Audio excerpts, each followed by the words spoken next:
Hello everyone, my name is Zachary as always, and today I am talking about the game Five Nights at Freddy's 3.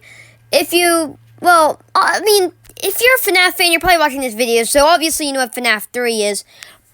It's arguably one of the most pivotal games of all of FNAF. In my opinion, I think it's probably the most pivotal game in the entire franchise, besides Pizzeria Simulator. The most important game to the lore. We get to see Springtrap, I'm going to put this in quotes, in action.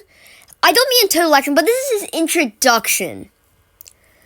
Unless you count his purple guy thing in FNAF 2. Anyways, introduction to him. This game did something different than FNAF 1 and FNAF 2. FNAF 1 had doors, FNAF 2 didn't have doors. This game, doors? Nah. Cameras? Sure. But a bunch of animatronics? Nah, this game only has one animatronic. I guess you count the phantoms, but those are really just hallucinations of the withered animatronics from FNAF 2. But we do get some really good 8-bit cutscenes in this game. 8-bit minigames, I guess you could say. Hell, we even get to see the spring lock scene. That is so cool. I remember playing through this game for the first time, and when I saw the spring lock scene, I was like, oh, they did it! Oh! Oh no, I thought that was really cool. So, William is just defending himself. He crawls inside of that suit, and the irony here is, it's really strong because he gets into this suit, but it's the same suit that he used to kill the kids that are right there. And he's just getting up in this suit, and he's like, ha ha ha. And then he just dies. And the spring locks just go off. And that's our introduction to spring locks. Actually, it's not. They were mentioned in one of the other FNAF games. But anyways, it's just awesome. At least I thought. So the 8-bit minigames were really good in this game. I honestly think they were better in this game than they were in FNAF 2. But there was still Legos in there. But nonetheless, this game did change a lot of things compared to the other two before this. First of all, it basically changed the entire mechanic. Instead of using the cameras and using flashlights and stuff, you're using sound sensors. And basically that's it. Well, you also, you have to fix things. While you're fixing things, you also have to use sound.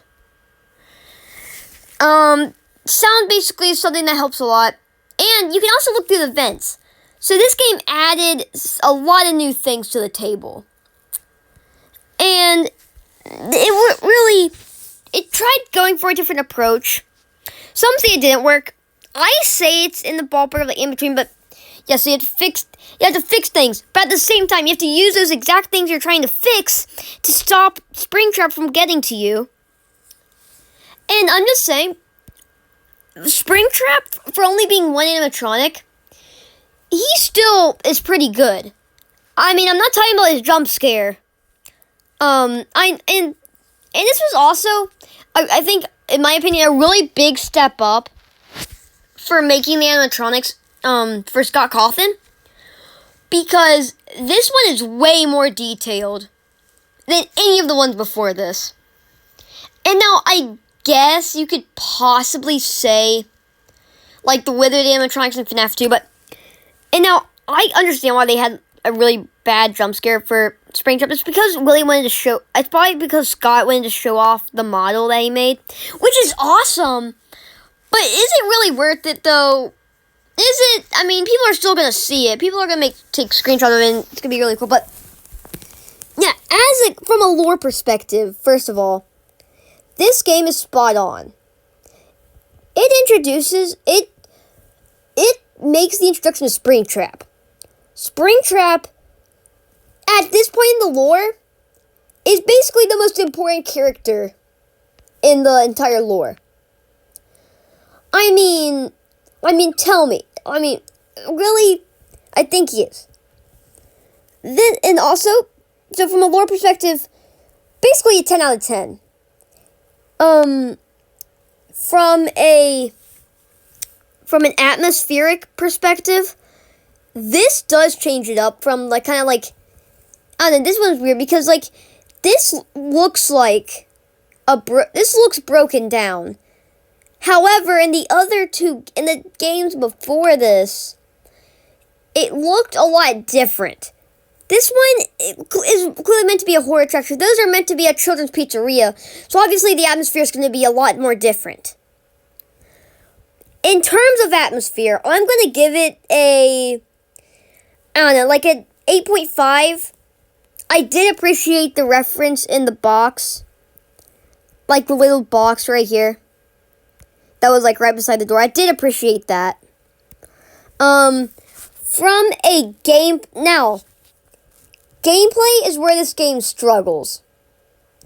Like, where this game struggles in my tier list because I'm going to be honest. The gameplay is better in almost every other FNAF game. I do think this probably will. I mean, I'm not saying the gameplay's bad. I'm just saying the gameplay isn't particularly great. I mean, I'll give it the benefit of the doubt. I tried something new and it partially worked. In terms of gameplay, I'm going to give it 7. A solid 7. I want to give it a solid number, 7. So yeah, this game isn't bad. It just isn't as good as some of the others. That's all I'm going to say.